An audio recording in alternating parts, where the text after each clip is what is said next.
Swastiastu. Ya, selamat petang saudara, dan juga tentunya hari ini kita berjumpa kembali dalam dialog wacana publik bersama, tadi sudah disambut oleh Sekegenjek Padeliang ya. Dan juga tentunya pemirsa, hari ini kami akan membahas mengenai pelaporan SPT online dengan e-filing. Seperti yang kita ketahui bahwa perkembangan teknologi informasi terutama melalui media internet itu semakin hari semakin berkembang dengan baik, dan khususnya penggunanya di Indonesia sendiri sangatlah tinggi. Dan tentunya penggunaan internet ini bisa membantu produktivitas lembaga-lembaga pemerintahan, salah satunya adalah tentunya Direktorat Jenderal Pajak. Nah, seperti apa pemakaian atau teknologi informasi melalui internet ini bisa mempermudah para wajib pajak, dan juga seperti apa tentunya wajib pajak bisa mengakses teknologi informasi ini untuk memudahkan mereka dalam membayar ataupun melaporkan pajaknya ataupun SPT tahunannya. Kita akan bahas langsung saja hari ini bersama dengan narasumber yang sudah hadir, yaitu ada dua orang, Bapak Dr. Tubagus Jody Rawayan Antawijaya, SEAK MMM Hum, sebagai Kepala Bidang Penyuluhan Pelayanan dan juga Humas. Selamat malam Bapak. Selamat malam, Swastiastu. Iya, kemudian juga sudah hadir di studio, di sebelahnya adalah Bapak Denny Kristianto SEMFM sebagai Kepala Seksi Bimbingan Pelayanan. Selamat malam Pak Denny. Selamat malam, Om Swastiastu. Nah, dan seperti biasa juga pemirsa, dalam dialog wacana publik kali ini bersama dengan Direktur Jenderal Pajak telah hadir juga di studio, yaitu adik-adik kita para mahasiswa dari STIE Triyatma Mulia Dalung. Ya, tepuk tangannya mana? Jadi supaya generasi muda kita juga semakin sadar akan kewajibannya untuk membayar pajak ya. Nah, kita langsung saja nih bertanya ke Pak Jody dan juga ke Pak Denny. Sebagai wajib pajak, khususnya karyawan seperti saya ini Pak ya, sebagai karyawan, apa saja sih kewajiban saya, pajak-pajak apa yang harus saya bayar setiap bulannya? Ya. Mungkin bisa dijawab Ya, Pak Jody gini, dulu. Mbak Dian, senang sekali nih. Jadi kalau memang kayak Mbak Dian ini biasanya adalah wajib pajak perorangan. Wajib pajak perorangan tuh bisa ada berjenis-jenis ya. Jadi ada wajib pajak perorangan yang cuma hanya satu pemberi kerja, dari pemberi kerja saja, tidak ada penghasilan lain, ada perorangan, orang perorangan. Ada juga yang selain mendapatkan suatu penghasilan dari satu pemberi kerja, dia juga mempunyai penghasilan lain, seperti misalnya dia kamar ruangan pavilion rumahnya itu dia koskan, atau kemudian dia juga istrinya punya salon dan sebagainya ya. Dan yang ketiga ada juga orang perorangan seperti Mbak Dian ini ternyata adalah seorang pengusaha. Cuman nggak mau membentuk usahanya tuh menjadi sebuah PT atau suatu badan hukum, cukup dengan pengusaha nama pribadi saja. Bisa loh perusahaannya bisa mempunyai sebuah supermarket misalnya, atau sebuah usaha lainnya yang toko besar ataupun apa, menyerap tenaga kerja banyak juga misalnya, bisa saja. Tapi Mbak Dian tidak akan memakai PT, bisa boleh saja. Jadi seorang perorangan yang pengusaha itu juga bisa. Nah, dari jenis-jenis tersebut itu bisa mempunyai kewajiban setelah dia tuh merasakan sudah mempunyai usaha atau paling tidak sudah mendapatkan penghasilan dari pemberi kerja, dia harus mempunyai kewajiban memiliki NPWP, Mbak, sebagai sarana bagaimana untuk bisa membaktikan kepada negaranya melalui pajak, melalui sarana SPT. Jadi setelah mempunyai NPWP, maka dia mempunyai kewajiban mengisi SPT-nya, pada saat pada waktunya setelah satu tahun pajak berakhir. Kira-kira begitu. Jadi setiap yang memiliki penghasilan itu wajib memiliki NPWP untuk memenuhi kewajiban membayar pajaknya ya nantinya ya, dan semua penghasilan tersebutlah yang nantinya akan dilaporkan.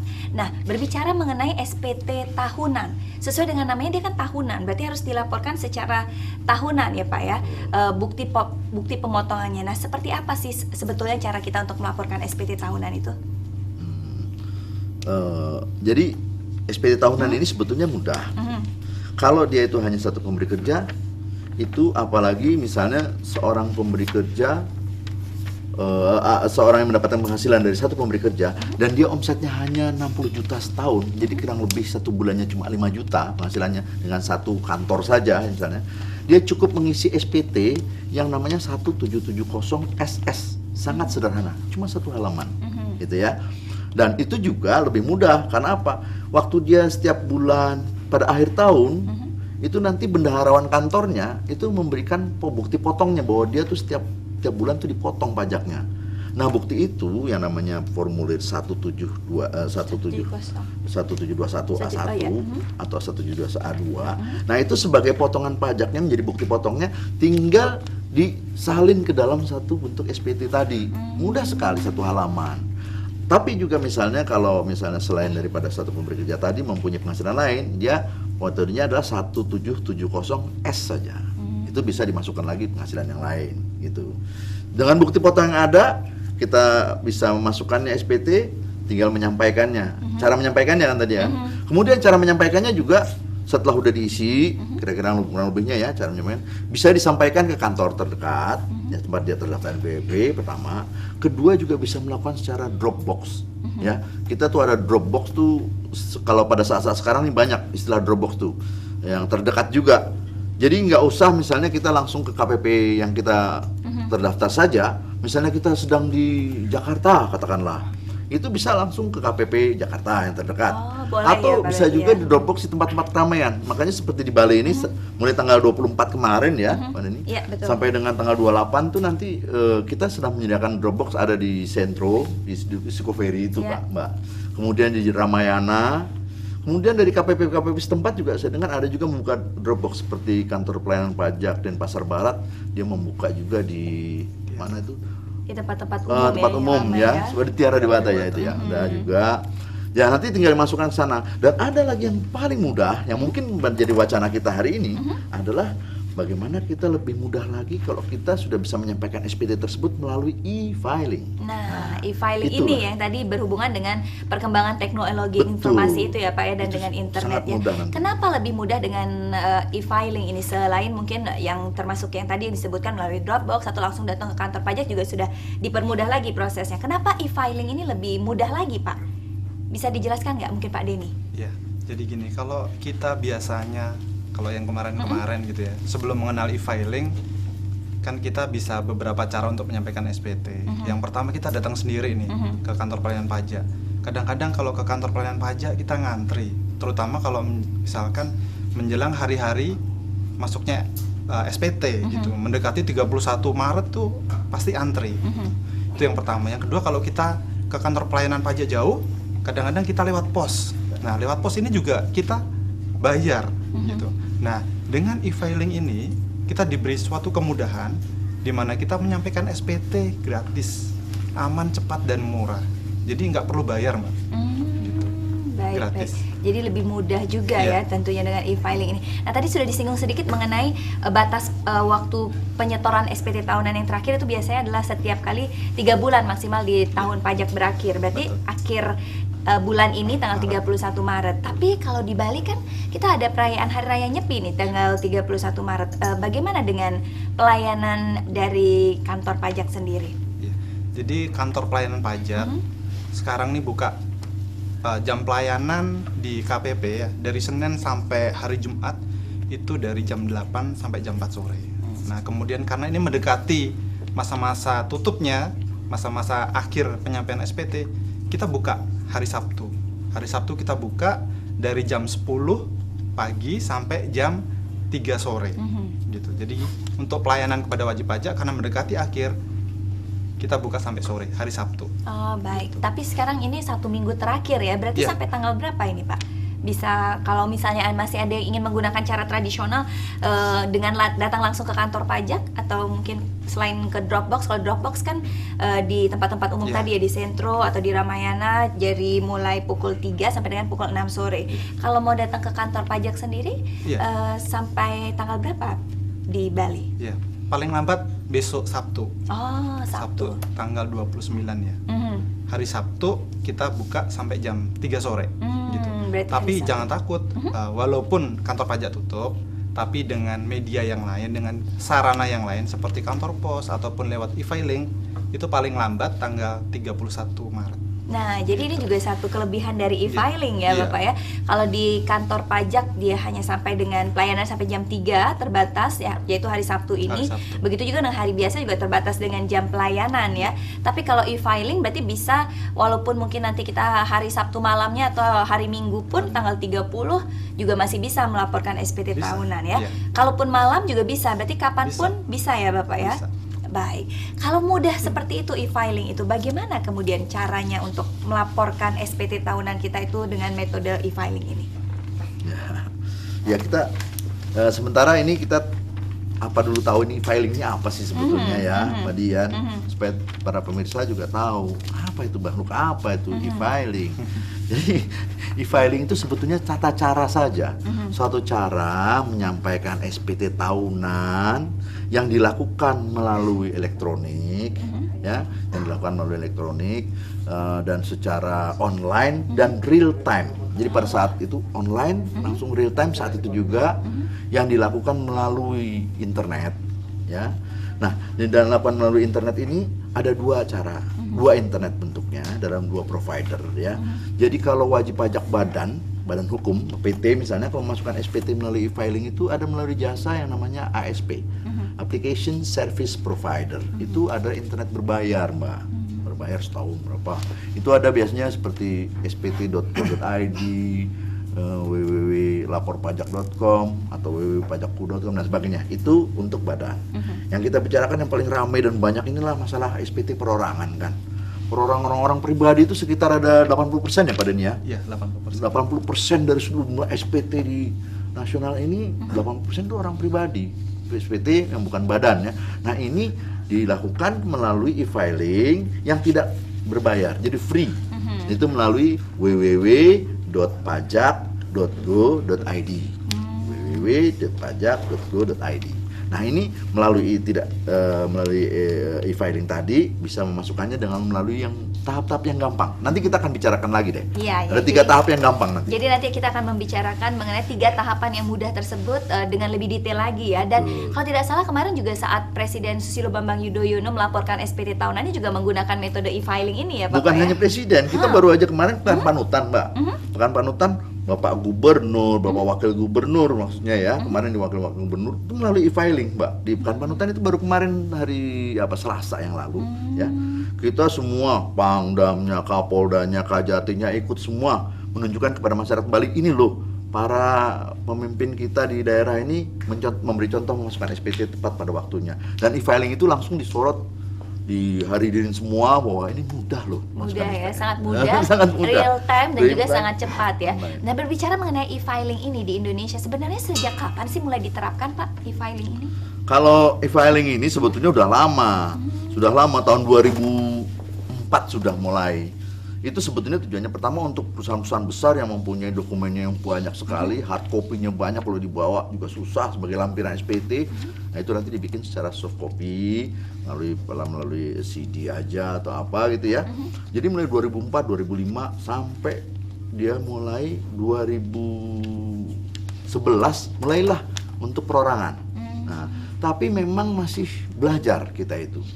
Ya, masih belajar. Untuk tahun 2012 saja kita kemarin perorangan tuh masih 24.000 yang masukkan SPT melalui e-filing. Sedangkan di negara lain, Mbak, luar biasa sudah lebih maju daripada kita. Itu dari nggak usah jauh-jauh, Malaysia saja itu sudah 56%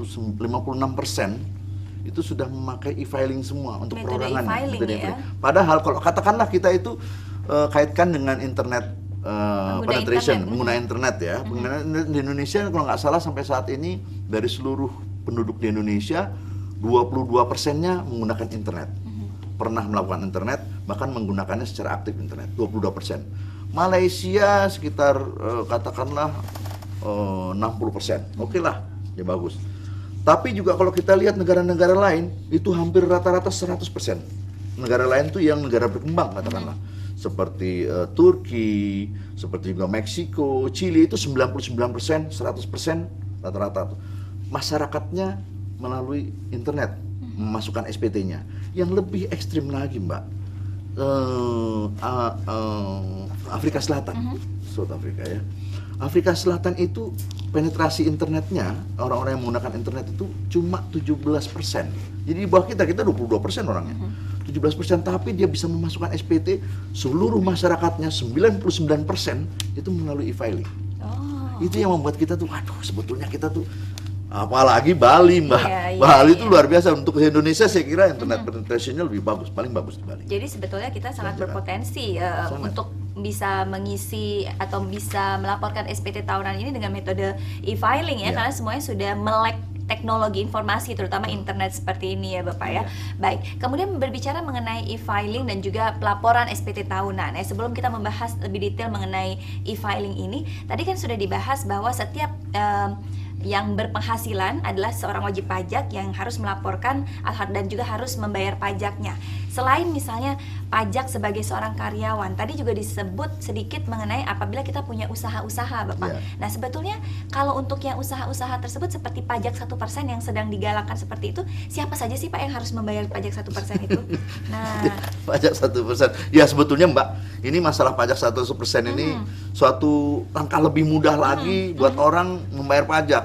Kita sebetulnya lihat ada itu 4% itu sebetulnya digunakan buat wajib pajak yang kecil, yang menengah. Itu memang kita galakkan supaya kita lebih ini dulu deh, membiasakan diri membayar pajak dulu deh. Pemerintah mulai tahun ini, bahkan dari pertengahan tahun kemarin, Mbak, itu sudah memulainya menerapkan pajak yang mudah. Bagaimana cara gampang bayar pajak? Cuma dari omset saja, lebih mudah aja lah. 1% itu dari omset loh Mbak, bukan dari penghasilan. Itu pajak langsungnya, artinya pajak final 1%. Itu dikenakan buat perusahaan mikro.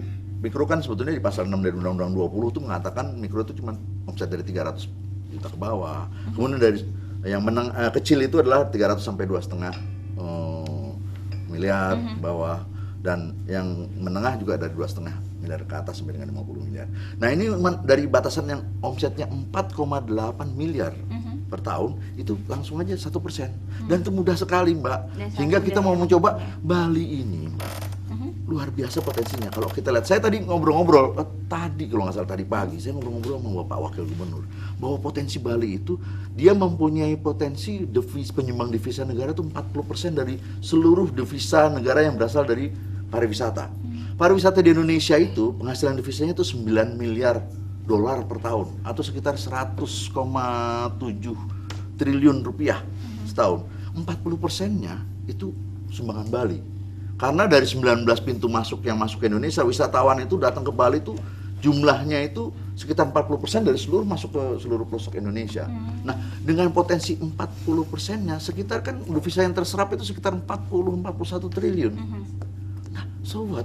Dengan adanya devisa yang begitu besar Bali di Indonesia ya, kenapa penghasilan pajaknya tidak bisa kita buktikan bahwa ini memang harus padan, Bali ini bisa lebih bagus lagi. Makanya dengan cara mudah 1% tadi, gap yang ada antara orang yang bayar pajak untuk perusahaan kecil dengan data UKM yang ada itu tidak terlalu banyak.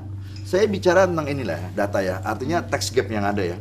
Menurut data BPS dan juga menurut data Departemen Koperasi dan Dinas Koperasi di Bali, itu sekarang kalau nggak salah ada 262.000 itu UKM, pedagang UKM ya, pengusaha UKM itu. 262.000 UKM tadi itu kalau kita lihat di SPT-nya, kalau kita kategorikan sekitar omsetnya 4,8 miliar per tahun, yang dalam data SPT yang membayar SPT itu sekitar 40 ribuan Pak.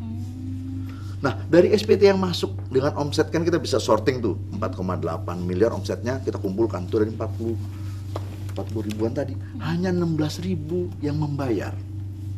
Sehingga ada gap 16.000 pembayar pajak dari pengusaha kecil dari 262.000 UKM yang ada di Bali.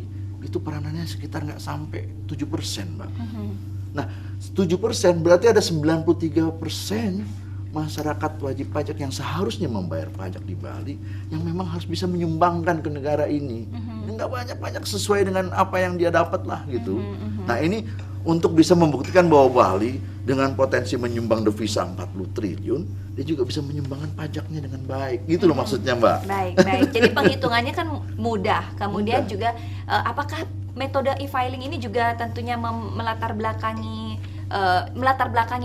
metode e-filing maksud saya, dengan dipermudahnya pelaporan SPT, termasuk juga dipermudahnya penghitungan pajak untuk usaha kecil tersebut, ya, cuma hanya 1% dari omset. Apakah itu juga yang melatar belakangi pelaporan SPT tahunan melalui e-filing? Pak Denny mungkin bisa menjawab. Jadi gini, sebenarnya pajak itu kan kalau paradigma yang kemarin orang itu takut dengan pajak. Kenapa sih?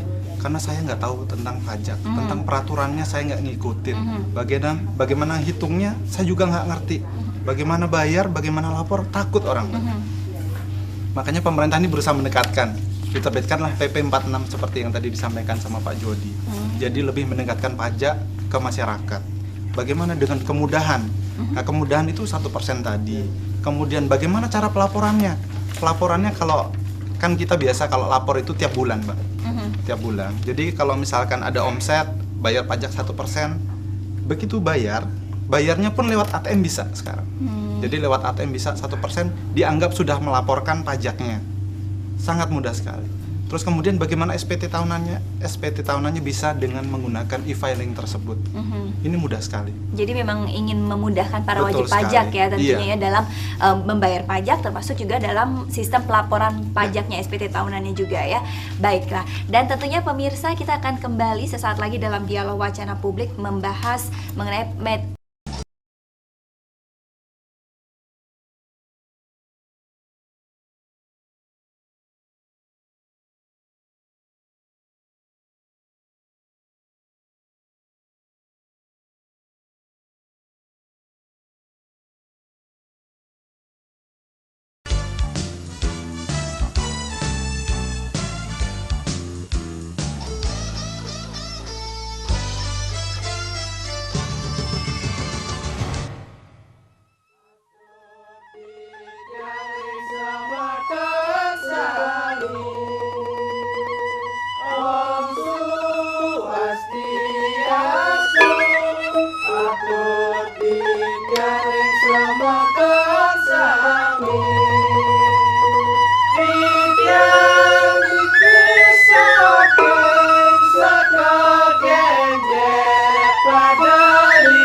Swastiastu.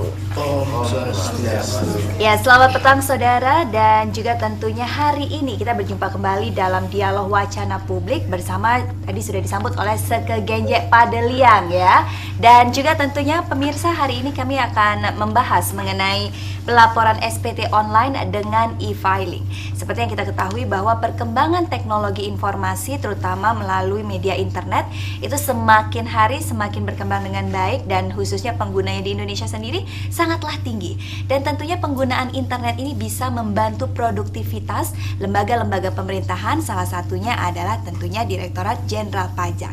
Nah, seperti apa pemakaian atau teknologi informasi melalui internet ini bisa mempermudah para wajib pajak, dan juga seperti apa tentunya wajib pajak bisa mengakses teknologi informasi ini untuk memudahkan mereka dalam membayar ataupun melaporkan pajaknya ataupun SPT tahunannya. Kita akan bahas langsung saja hari ini bersama dengan narasumber yang sudah hadir, yaitu ada dua orang, Bapak Dr. Tubagus Jody Rawayan Antawijaya, SEAK MMM Hum, sebagai Kepala Bidang Penyuluhan Pelayanan dan juga Humas. Selamat malam Bapak. Selamat malam, Swastiastu. Iya, kemudian juga sudah hadir di studio, di sebelahnya adalah Bapak Denny Kristianto SEMFM sebagai Kepala Seksi Bimbingan Pelayanan. Selamat malam Pak Denny. Selamat malam, Om Swastiastu. Nah, dan seperti biasa juga pemirsa, dalam dialog wacana publik kali ini bersama dengan Direktur Jenderal Pajak telah hadir juga di studio, yaitu adik-adik kita para mahasiswa dari Setie Triyatma Mulya Dalung. Ya, tepuk tangannya mana? Jadi supaya generasi muda kita juga semakin sadar akan kewajibannya untuk membayar pajak ya. Nah, kita langsung saja nih bertanya ke Pak Jody dan juga ke Pak Denny. Sebagai wajib pajak, khususnya karyawan seperti saya ini Pak ya, sebagai karyawan, apa saja sih kewajiban saya, pajak-pajak apa yang harus saya bayar setiap bulannya? Ya. Mungkin bisa dijawab Ya, Pak Jody gini, dulu. Mbak Dian, senang sekali nih. Jadi kalau memang kayak Mbak Dian ini biasanya adalah wajib pajak perorangan. Wajib pajak perorangan tuh bisa ada berjenis-jenis ya. Jadi ada wajib pajak perorangan yang cuma hanya satu pemberi kerja, dari pemberi kerja saja, tidak ada penghasilan lain, ada perorangan, orang perorangan. Ada juga yang selain mendapatkan suatu penghasilan dari satu pemberi kerja, dia juga mempunyai penghasilan lain, seperti misalnya dia kamar ruangan pavilion rumahnya itu dia koskan, atau kemudian dia juga istrinya punya salon dan sebagainya ya. Dan yang ketiga ada juga orang perorangan seperti Mbak Dian ini ternyata adalah seorang pengusaha. Cuman nggak mau membentuk usahanya tuh menjadi sebuah PT atau suatu badan hukum, cukup dengan pengusaha nama pribadi saja. Bisa loh perusahaannya bisa mempunyai sebuah supermarket misalnya, atau sebuah usaha lainnya yang toko besar ataupun apa, menyerap tenaga kerja banyak juga misalnya, bisa saja. Tapi Mbak Dian tidak akan memakai PT, bisa boleh saja. Jadi seorang perorangan yang pengusaha itu juga bisa. Nah, dari jenis-jenis tersebut itu bisa mempunyai kewajiban setelah dia tuh merasakan sudah mempunyai usaha atau paling tidak sudah mendapatkan penghasilan dari pemberi kerja, dia harus mempunyai kewajiban memiliki NPWP, Mbak, sebagai sarana bagaimana untuk bisa membaktikan kepada negaranya melalui pajak, melalui sarana SPT. Jadi setelah mempunyai NPWP, maka dia mempunyai kewajiban mengisi SPT-nya, pada saat pada waktunya setelah satu tahun pajak berakhir. Kira-kira begitu. Jadi setiap yang memiliki penghasilan itu wajib memiliki NPWP untuk memenuhi kewajiban membayar pajaknya ya nantinya ya, dan semua penghasilan tersebutlah yang nantinya akan dilaporkan. Nah, berbicara mengenai SPT tahunan, sesuai dengan namanya dia kan tahunan, berarti harus dilaporkan secara tahunan ya Pak ya, bukti pemotongannya. Nah, seperti apa sih sebetulnya cara kita untuk melaporkan SPT tahunan itu? Jadi SPT tahunan ini sebetulnya mudah. Kalau dia itu hanya satu pemberi kerja, itu apalagi misalnya seorang pemberi kerja, seorang yang mendapatkan penghasilan dari satu pemberi kerja dan dia omsetnya hanya 60 juta setahun, jadi kurang lebih satu bulannya cuma 5 juta penghasilannya dengan satu kantor saja misalnya, dia cukup mengisi SPT yang namanya 1770 SS, sangat sederhana, cuma satu halaman, gitu ya.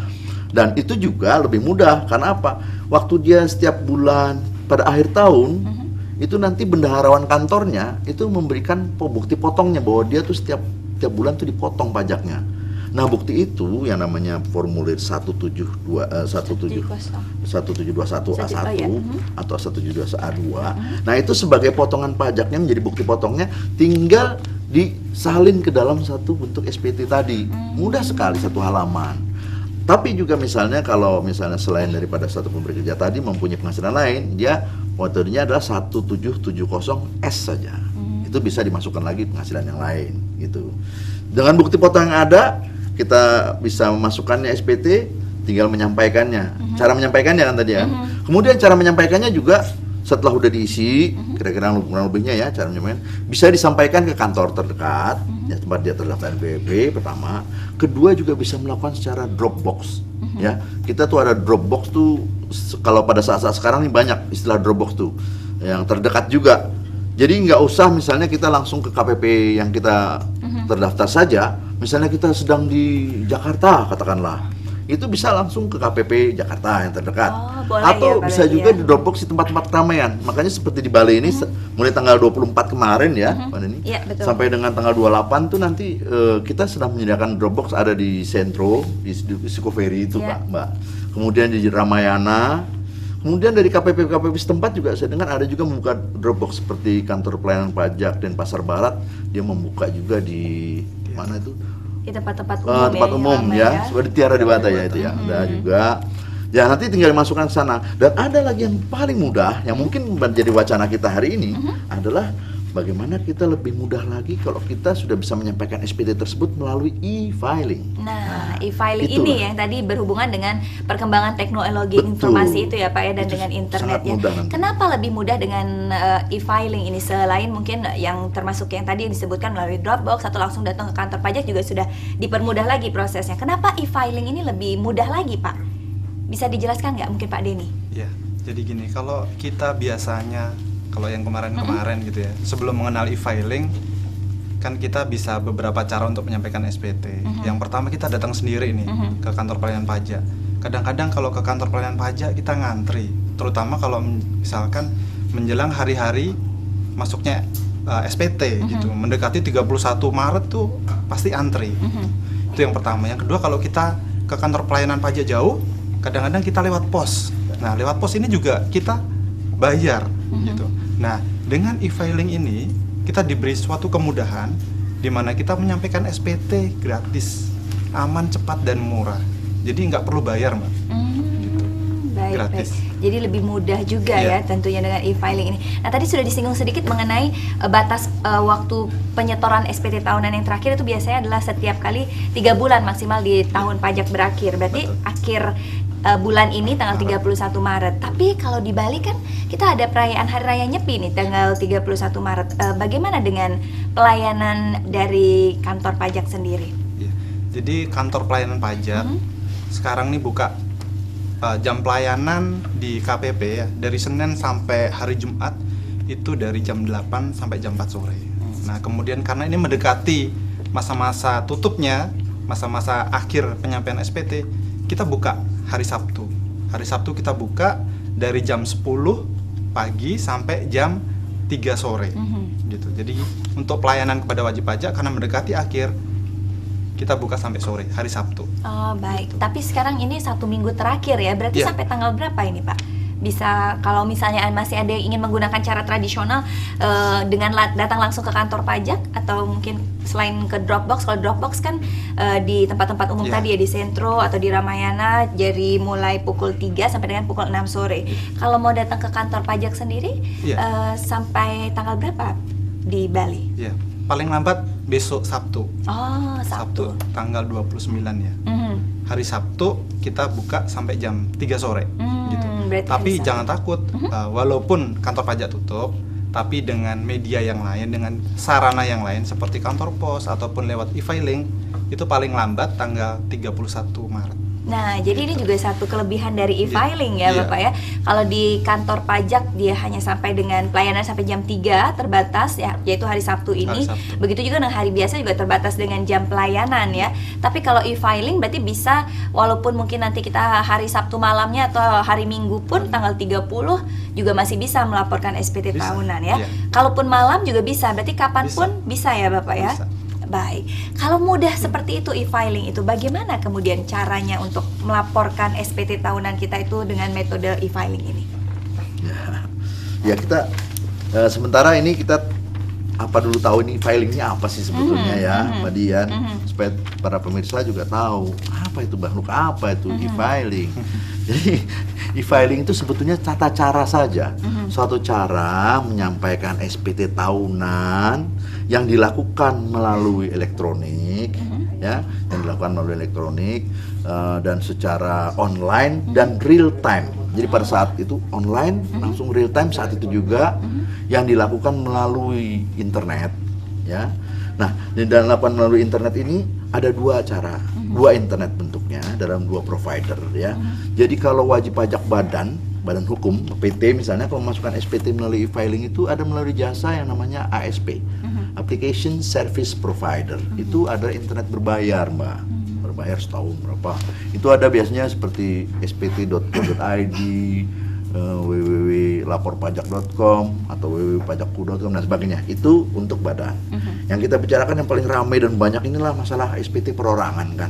Perorangan orang-orang pribadi itu sekitar ada 80% ya Pak Denny ya? Iya, 80%. 80% dari seluruh SPT di nasional ini 80% itu orang pribadi. SPT yang bukan badan ya. Nah, ini dilakukan melalui e-filing yang tidak berbayar, jadi free. Itu melalui www.pajak.go.id. www.pajak.go.id.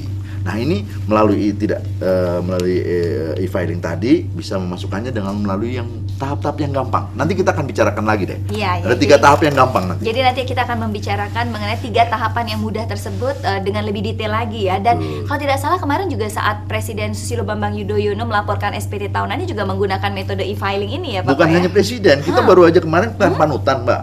Pekan panutan Bapak Gubernur, Bapak Wakil Gubernur maksudnya ya, kemarin di Wakil Gubernur itu melalui e-filing Mbak. Di pekan panutan itu baru kemarin hari Selasa yang lalu ya.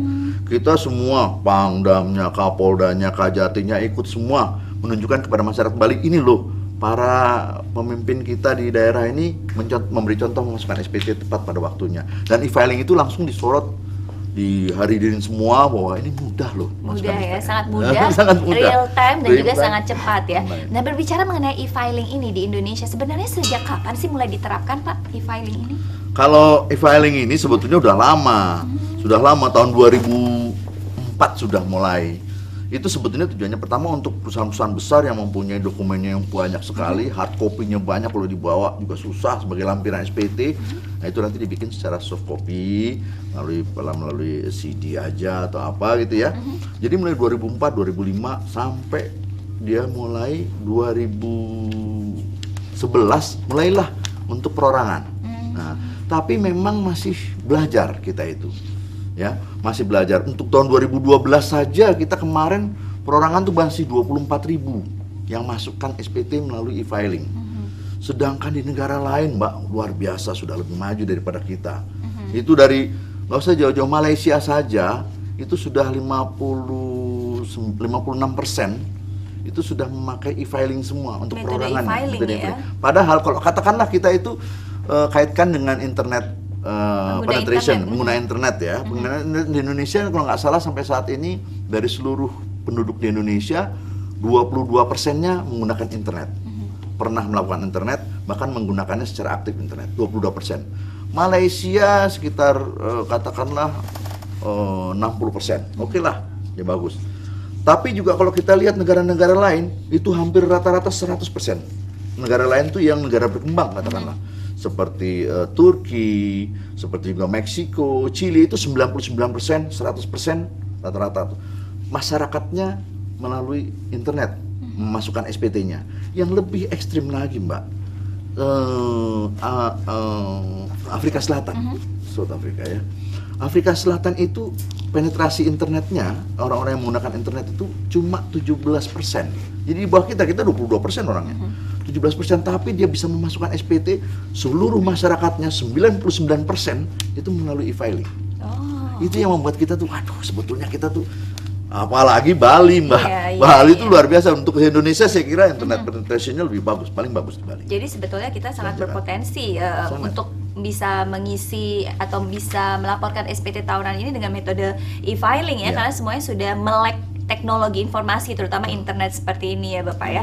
Baik, kemudian berbicara mengenai e-filing dan juga pelaporan SPT tahunan ya, sebelum kita membahas lebih detail mengenai e-filing ini, tadi kan sudah dibahas bahwa setiap yang berpenghasilan adalah seorang wajib pajak yang harus melaporkan dan juga harus membayar pajaknya. Selain misalnya pajak sebagai seorang karyawan, tadi juga disebut sedikit mengenai apabila kita punya usaha-usaha Bapak. Nah sebetulnya kalau untuk yang usaha-usaha tersebut seperti pajak 1% yang sedang digalakan seperti itu, siapa saja sih Pak yang harus membayar pajak 1% itu? Nah, pajak 1%. Ya sebetulnya Mbak, ini masalah pajak 1% ini suatu langkah lebih mudah lagi buat orang membayar pajak. Kita sebetulnya lihat ada itu 4% itu sebetulnya digunakan buat wajib pajak yang kecil, yang menengah. Itu memang kita galakan supaya kita lebih ini dulu deh, membiasakan diri membayar pajak dulu deh. Pemerintah mulai tahun ini, bahkan dari pertengahan tahun kemarin, Mbak, itu sudah memulainya menerapkan pajak yang mudah. Bagaimana cara gampang bayar pajak? Cuma dari omset saja, lebih mudah aja lah. 1% itu dari omset loh, Mbak, bukan dari penghasilan. Itu pajak langsungnya, artinya pajak final 1%. Itu dikenakan buat perusahaan mikro.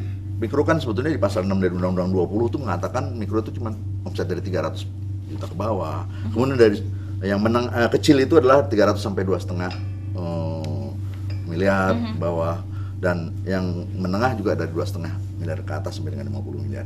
Nah, ini dari batasan yang omsetnya 4,8 miliar per tahun, itu langsung aja 1%. Dan itu mudah sekali, Mbak. Sehingga kita mau mencoba Bali ini, Mbak. Luar biasa potensinya. Kalau kita lihat, saya tadi ngobrol-ngobrol, tadi kalau nggak salah tadi pagi, saya ngobrol-ngobrol sama Bapak Wakil Gubernur, bahwa potensi Bali itu, dia mempunyai potensi penyumbang devisa negara itu 40% dari seluruh devisa negara yang berasal dari pariwisata. Pariwisata di Indonesia itu, penghasilan devisanya itu 9 miliar dolar per tahun, atau sekitar 100,7 triliun rupiah setahun. 40%-nya itu sumbangan Bali. Karena dari 19 pintu masuk yang masuk ke Indonesia, wisatawan itu datang ke Bali itu jumlahnya itu sekitar 40% dari seluruh masuk ke seluruh pelosok Indonesia. Nah, dengan potensi 40%-nya, sekitar kan devisa yang terserap itu sekitar 40-41 triliun. Nah, so what? Dengan adanya devisa yang begitu besar Bali di Indonesia ya, kenapa penghasilan pajaknya tidak bisa kita buktikan bahwa ini memang harus padan, Bali ini bisa lebih bagus lagi. Makanya dengan cara mudah 1% tadi, gap yang ada antara orang yang bayar pajak untuk perusahaan kecil dengan data UKM yang ada itu tidak terlalu banyak. Saya bicara tentang inilah data ya, artinya tax gap yang ada ya. Menurut data BPS dan juga menurut data Departemen Koperasi dan Dinas Koperasi di Bali, itu sekarang kalau nggak salah ada 262.000 itu UKM. Pedagang UKM ya, pengusaha UKM itu 262.000 UKM tadi itu kalau kita lihat di SPT-nya, kalau kita kategorikan sekitar omsetnya 4,8 miliar per tahun, yang dalam data SPT yang membayar SPT itu sekitar 40 ribuan, Pak. Nah, dari SPT yang masuk dengan omset kan kita bisa sorting tuh 4,8 miliar omsetnya kita kumpulkan tuh dari 40 ribuan tadi, hanya 16.000 yang membayar. Jadi sehingga ada gap 16.000 pembayar pajak dari pengusaha kecil dari 262.000 UKM yang ada di Bali. Itu peranannya sekitar nggak sampai 7%, Mbak. Nah, 7% berarti ada 93% masyarakat wajib pajak yang seharusnya membayar pajak di Bali yang memang harus bisa menyumbangkan ke negara ini. Nggak banyak sesuai dengan apa yang dia dapat lah gitu. Nah, ini untuk bisa membuktikan bahwa Bali dengan potensi menyumbang devisa 40 triliun, dia juga bisa menyumbangkan pajaknya dengan baik. Gitu loh maksudnya, Mbak. Baik. Jadi penghitungannya kan mudah. Kemudian juga apakah metode e-filing ini juga tentunya melatar belakangi metode e-filing, maksud saya, dengan dipermudahnya pelaporan SPT, termasuk juga dipermudahnya penghitungan pajak untuk usaha kecil tersebut, ya, cuma hanya 1% dari omset. Apakah itu juga yang melatar belakangi pelaporan SPT tahunan melalui e-filing? Pak Denny mungkin bisa menjawab. Jadi gini, sebenarnya pajak itu kan kalau paradigma yang kemarin orang itu takut dengan pajak. Kenapa sih? Karena saya nggak tahu tentang pajak, tentang peraturannya saya nggak ngikutin. Bagaimana hitungnya saya juga nggak ngerti. Bagaimana bayar, bagaimana lapor, takut orang. Makanya pemerintah ini berusaha mendekatkan. Diterbitkanlah PP 46 seperti yang tadi disampaikan sama Pak Jody. Jadi lebih mendekatkan pajak ke masyarakat. Bagaimana dengan kemudahan? Nah, kemudahan itu 1% tadi. Kemudian bagaimana cara pelaporannya? Pelaporannya kalau kan kita biasa kalau lapor itu tiap bulan, Mbak. Tiap bulan. Jadi kalau misalkan ada omset, bayar pajak 1%, begitu bayarnya pun lewat ATM bisa sekarang. Jadi lewat ATM bisa 1%, dianggap sudah melaporkan pajaknya. Sangat mudah sekali. Terus kemudian bagaimana SPT tahunannya? SPT tahunannya bisa dengan menggunakan e-filing tersebut. Ini mudah sekali. Jadi memang ingin memudahkan para Betul wajib pajak sekali. ya tentunya ya dalam membayar pajak, termasuk juga dalam sistem pelaporan pajaknya SPT tahunannya juga ya. Dan tentunya jangan kemana-mana karena pada segmen selanjutnya Anda dapat berinteraktif dengan kami di sini. Tetaplah bersama TVRI Bali.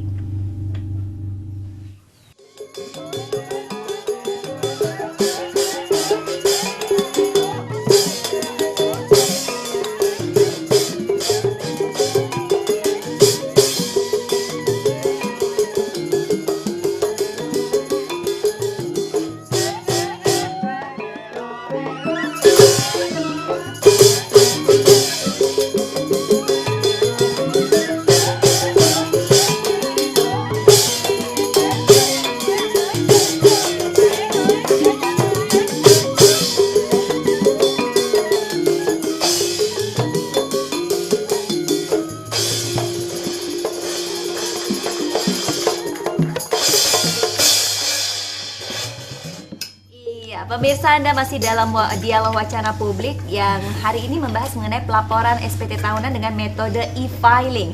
Tadi sudah ada Seke Genjek Padeliang yang walaupun nggak ada beli ketutnya, tetap liang ya hari ini ya. Harus semangat. Dan tentunya untuk Anda juga pemirsa yang ingin berinteraktif mengajukan pertanyaan kepada para narasumber kita, yaitu dari Direktorat Jenderal Pajak, bisa menelpon ke 237706. Tapi sebelumnya tentunya juga di sini sudah hadir sekali lagi ada teman-teman kita dari Setie Triatma Mulia Dalung ya. Dan kalau misalnya adik-adik mahasiswa di sini ada yang ingin mengajukan pertanyaan juga nanti bisa langsung bertanya dengan mengangkat tangan. Tapi sebelum saya memberikan kesempatan ke pemirsa dan juga ke adik-adik di sini, saya penasaran dulu nih melanjutkan tadi janji dari Pak Jody dan juga Pak Denny. Katanya ada 3 langkah yang sangat mudah dalam proses pelaporan SPT tahunan ini dengan e-filing. Seperti apa sih Pak 3 langkah itu? Mungkin Pak Jody bisa jelaskan. Jadi gini Mbak Dian, saya bilang mudah betul-betul, bukan slogan ya maksudnya ya. Pertama itu langkah itu datang ke kantor pajak ya, cuman ngasih tahu NPWP saya ini sekian loh gitu ya. Biasanya saya minta bukti yang namanya EVIN. EVIN tuh begini, kalau Mbak Dian dapat credit card atau ke bank itu mau pakai kartu ATM, Mbak Dian kan dikasih nomor PIN, gitu. Mbak Dian kan dikasih nomor PIN, jangan sampai orang lain tahu juga dong ya. Pertama kali nomor PIN yang Mbak Dian dikasih itu nanti dikasih tahu pertama sama kantor pajak. Nanti kita minta daftar, saya mau minta EVIN buat e-filing. EVIN untuk e-filing ya, nomor dia. Nanti dikasih amplop tertutup.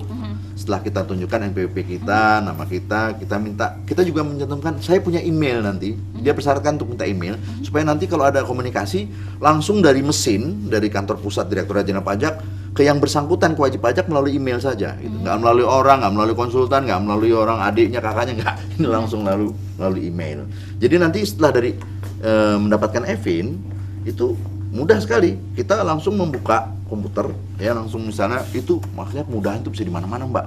24 jam sehari beratnya kan, bisa dilakukan sambil di gadget, sambil lagi berlibur juga bisa. Tanggal 31 masih oke, walaupun kantor semua tutup bisa. Langsung kita daftarkan dulu. Kita langsung masuk langkah kedua. Langkah kedua itu adalah memberikan kode aktivasi. Dan langkah ketiga langsung mengisi dan langsung mengirim. Nah, untuk langkah pertama ini EVIN, banyak Mbak. Di Bali ini sendiri kita sudah melihat betapa antusiasnya teman-teman di Bali. Begitu Bapak Gubernur, Bapak Wakil Gubernur semua memakai e-filing, langsung saya melihat antusiasnya banyak. Dari KPP yang ada, yang meminta itu sudah mencapai 38.000 EVIN yang dikeluarkan.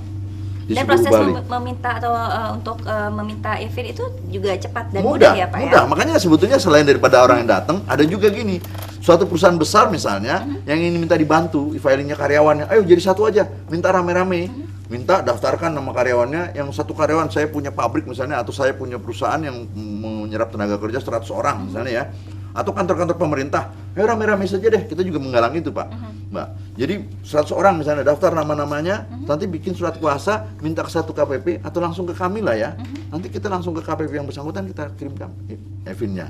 Nah, jadi itu mungkin yang banyak terjadi. Iya, nah, baik.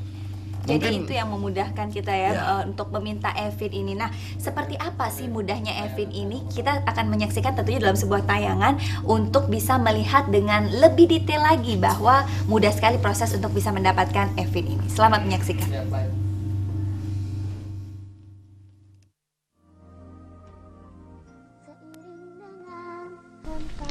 Selamat datang di video tutorial e-filing. Pada video tutorial ini, Anda akan diperlihatkan bagaimana melakukan pendaftaran sebagai wajib pajak e-filing. Siapkan NPWP dan EVIN yang telah Anda peroleh dari KPP. Kunjungi situs e-filing di https://efiling.pajak.go.id. Untuk melakukan registrasi e-filing, silakan klik pada menu registrasi. Sistem akan menampilkan halaman seperti yang tampak pada monitor Anda. Silakan masukkan NPWP, 10 digit EVIN, nomor handphone, alamat email, password, dan kode keamanan yang tampak pada layar monitor Anda.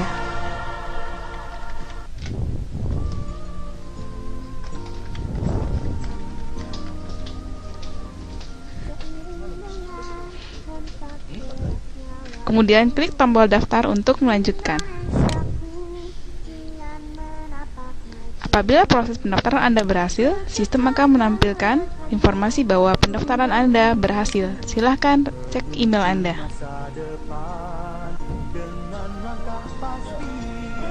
Sistem akan mengirimkan informasi berupa username, password, dan link aktivasi akun e-filing. Untuk melakukan aktivasi akun, klik pada link aktivasi yang telah diberikan.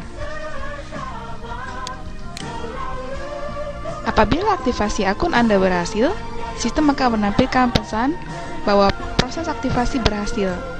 Silakan download video tutorial berikutnya tentang pengisian SPT pada e-filing.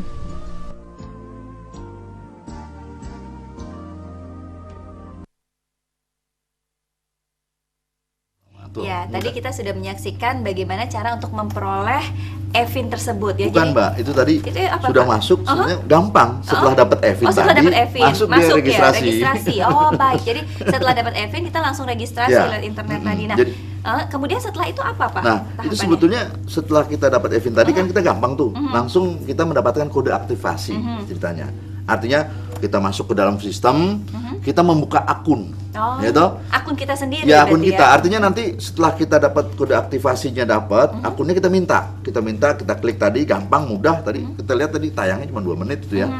Setelah itu kan kita dapat kemudian kita mendapatkan satu akun dengan namanya kode aktivasi, baru kita mulai membuka nanti kan di djp.go.pajak.go.id tadi dengan kode aktivasi. Nah, kode aktivasinya mulailah ada komunikasi antara wajib pajak dengan dirjen pajak. Setelah itulah mulai, karena kita sudah memasukkan email kita kan, email udah masuk, kode aktivasi dapatnya melalui email, atau kita masukkan lagi. Setelah dari situ baru mulai mengisi.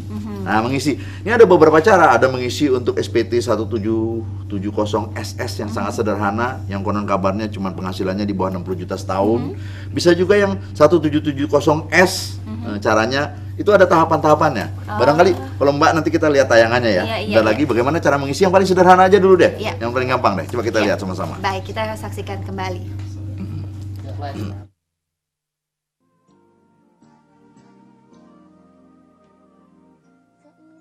Selamat datang di video tutorial e-filing. Menyampaikan SPT lebih mudah hanya dengan 3 langkah. Untuk pengisian SPT 1770 SS, silahkan klik menu SPT 1770 SS. Pilih tahun pajak dan masukkan kode pembetulan SPT Anda. Untuk pelaporan SPT pertama kali, masukkan nilai 0. Demikian juga untuk selanjutnya. Kemudian klik tombol lanjut. Sistem akan menampilkan halaman seperti yang tampak pada monitor Anda. Pada bagian A, silakan masukkan jumlah penghasilan neto dalam negeri lainnya. Kemudian masukkan jumlah pengurangan apabila ada. Pilih golongan penghasilan tidak kena pajak dan masukkan jumlah tanggungan Anda. Masukkan jumlah penghasilan yang telah dipotong oleh pihak lain apabila ada. Pada bagian B, silakan masukkan informasi penghasilan yang dikenakan PPh final dan yang dikecualikan dari objek pajak apabila ada. Pada bagian C, silakan masukkan jumlah keseluruhan harta dan utang yang dimiliki pada akhir tahun.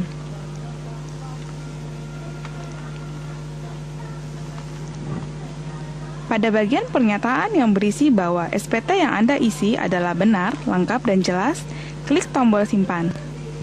Sistem akan menampilkan pesan apakah Anda ingin menyimpan data SPT ini, klik tombol ya. Sistem akan menampilkan pesan bahwa data SPT berhasil disimpan. Sistem akan mengarahkan Anda pada halaman dashboard. Silakan download video tutorial berikutnya tentang permintaan kode verifikasi pada e-filing.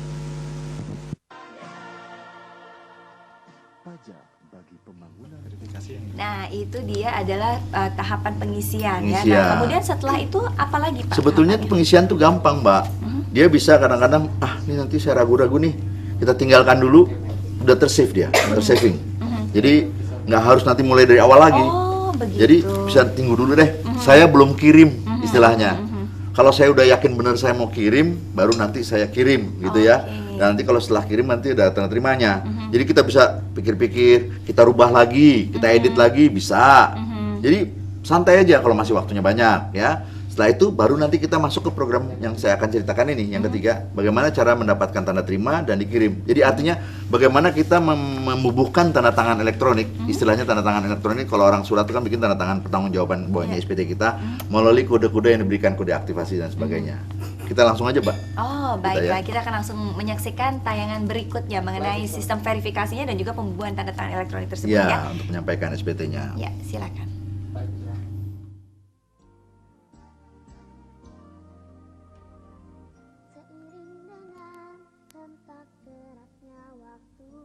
Selamat datang di video tutorial e-filing. Menyampaikan SPT lebih mudah hanya dengan 3 langkah. Pada video tutorial ini, Anda akan diperlihatkan bagaimana mengirim data SPT Anda lewat e-filing. Untuk pengiriman data SPT lewat e-filing, lakukan permintaan kode verifikasi terlebih dahulu. Silakan klik pada menu dashboard. Klik pada baris data SPT yang ingin Anda minta kode verifikasinya. Kemudian, klik tombol minta kode verifikasi. Sistem akan menampilkan pesan, apakah Anda ingin minta kode verifikasi? Pilih ya. Pada bagian atas dashboard, sistem akan menampilkan informasi bahwa kode verifikasi telah dikirim ke email Anda. Silakan cek email yang Anda daftarkan pada e-filing. Anda akan menerima pesan dari e-filing@pajak.go.id berupa 6 digit kode verifikasi yang akan Anda gunakan untuk pengiriman SPT. Apabila Anda belum menerima kode verifikasi pada email Anda, silahkan lakukan permintaan kode verifikasi kembali pada menu dashboard.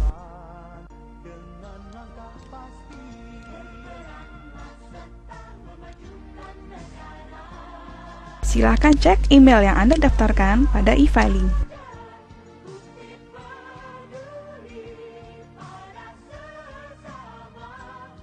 Anda akan menerima pesan dari e-filing@pajak.go.id.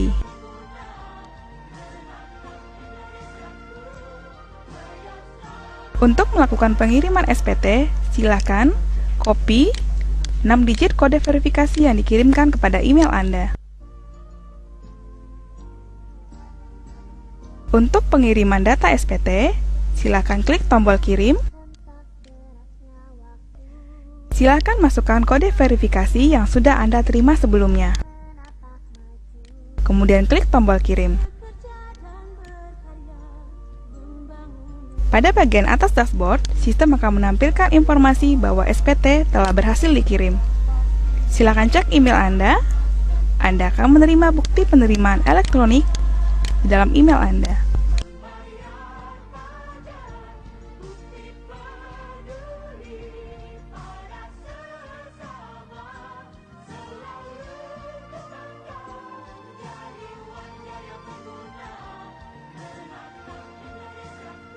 Ya, mudah dan cepat sekali ya Bapak Betul, yang kita Mbak. saksikan ya. Dan tadi juga kita begitu mendapatkan verifikasi kemudian dikirimkan kembali melalui email kita terpersonalisasi dan itu sudah pasti kita sudah melaporkan SPT tahunan ya Dengan Bapak. tanda terima yang tadi kita bisa print dan kita bisa simpan. Oh. Dan yang lebih mudah, yang membuat kita lebih senang lagi dengan metode filing tadi, karena saya juga lakukan itu.